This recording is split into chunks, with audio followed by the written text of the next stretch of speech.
Selamat datang. Perkenalkan, nama gue Puspa, dan pada kesempatan kali ini gue pengen ngebahas tentang salah satu materi yang sudah gue pelajarin dan sudah gue pahami gitu. Namun sebelum kita masuk ke materinya, gue pengen ngasih tahu kan sama sesuatu. Di sini gue itu bukan seorang expert ya. Di sini gue itu juga masih belajar, dan masih banyak itu hal yang uh, dan masih banyak itu hal yang belum gue tahu tentang materi ini.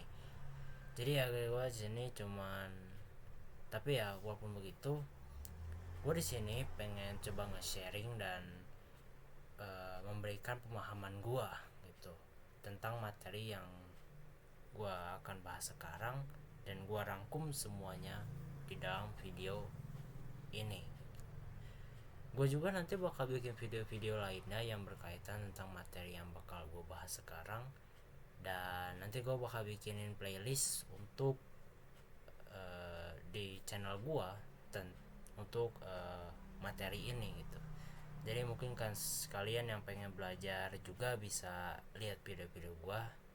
Intinya di sini kita belajar bareng gitu ya. Gitu aja. Ya, tanpa basa-basi lagi, kita mendingan langsung mulai aja ya ke materinya.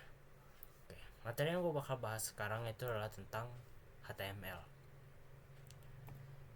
Mungkin kan pernah mendengar HTML, tapi ya apa sih sebenarnya HTML itu?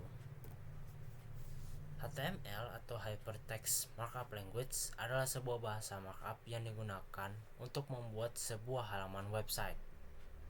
Di dalam dunia pemrograman website, atau lebih sering disebut web programming, bahasa HTML itu menjadi fondasi dasar dalam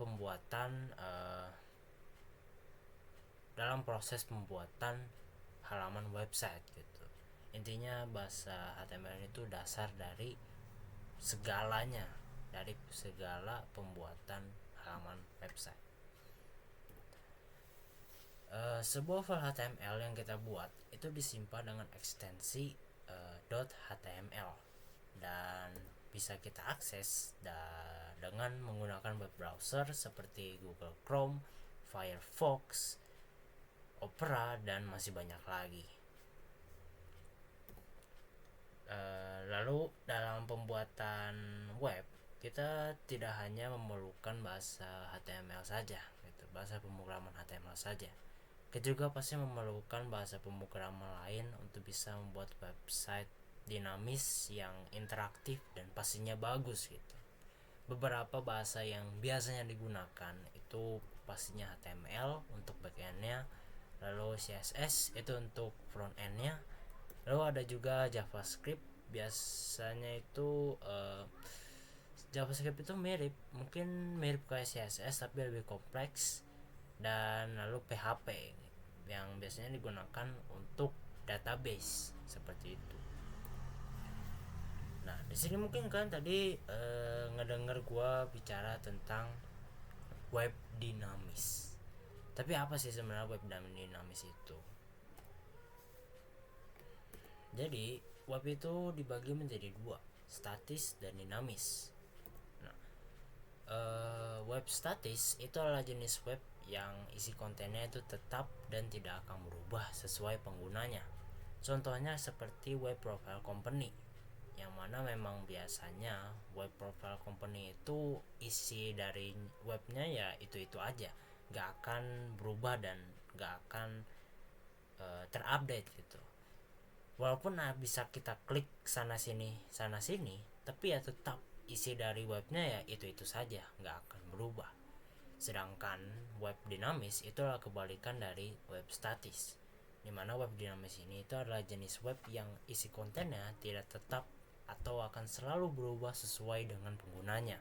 Contohnya seperti website toko online, dimana ya website toko online ini itu memang menyesuaikan dengan penggunanya. Ketika kita masuk ke website toko online, kita pasti langsung disajikan tampilan dari barang-barang yang dijualkan. Setiap kali kita masuk ke website toko online, barang-barang yang ditampilkannya itu akan selalu berbeda-beda, nggak akan selalu sama itu saja.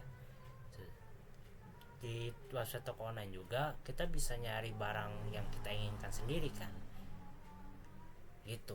Jadi ya intinya statis itu tetap, dinamis itu tidak tetap. Untuk bisa lebih memahaminya mungkin bisa kita lihat dari gambar ini gitu, dimana intinya web statis itu berawal dari server langsung ke browser, dan sedangkan web dinamis itu dari server, berawal dari server lanjut dulu ke database lalu lanjut lagi ke browser, begitu. Lalu apa kegunaan HTML? Kegunaan HTML itu ada banyak dan sulit untuk gua list semuanya satu-satu. Intinya inilah kegunaan dari HTML itu. Mungkin misalnya bisa kalian catat atau bisa kalian tambahkan lagi nanti, tapi ya terserah kalian. Intinya inilah kegunaan dari HTML itu. Nah, selanjutnya di sini gue bakal ngebahas tentang text editor.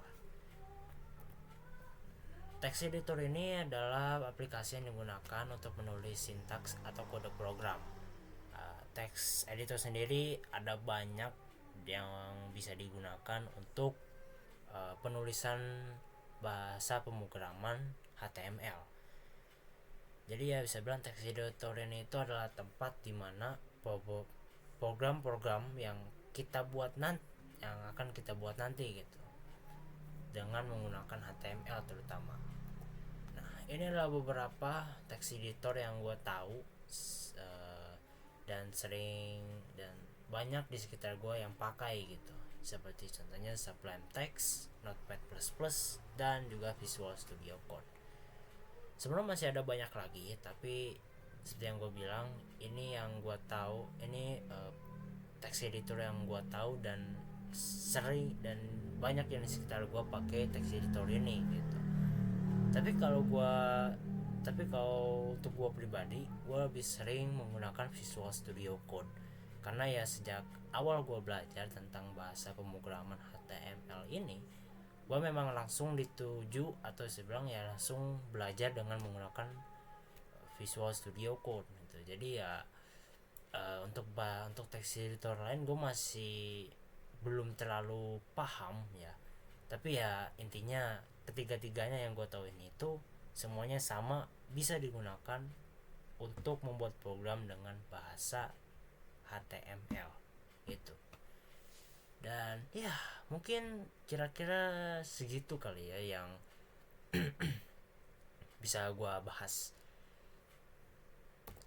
Dan ya sebenarnya masih banyak lagi ya yang berkaitan, tapi ya nanti bakal gue bikin video lainnya. Seperti yang gue bilang tadi di awal video, gue nanti bakal bikin video-video lainnya yang berkaitan tentang materi ini. Jadi ya kan tunggu aja ya.